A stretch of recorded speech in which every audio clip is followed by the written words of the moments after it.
சுவாமி விவேகானந்தரோட நூலகங்கள் பத்தின ஒரு முக்கியமான மேற்கோள நம்ம இப்ப சுருக்கமா பார்க்கலாம். அவர் என்ன சொன்னார்னா, ஒரு நூலகம் திறக்கும்போது 1000 சிறைச்சாலைகள் மூடப்படுதுன்னு. இது சும்மா குற்றங்கள் குறையறத பத்தி மட்டும் இல்லைங்க. அவர் அறிவை தனி மனுஷனுக்கும் சரி, நாட்டுக்கும் சரி விடுதலைக்கு ஒரு முக்கியமான கருவியா பார்த்தாரு. அதனால தான் லைப்ரரிக்கு இவ்வளோ இம்பார்ட்டன்ஸ் கொடுத்தாரு.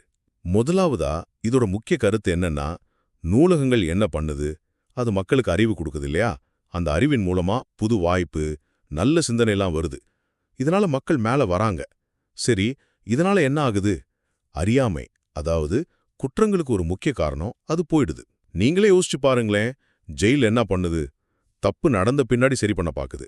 ஆனா லைப்ரரி அது அறிவு வெளிச்சத்தை கொடுத்து தப்பு நடக்காமலே தடுக்கிற ஒரு நல்ல வழி இல்லையா? இதுதான் அந்த மேற்கோளோட ஆழமே.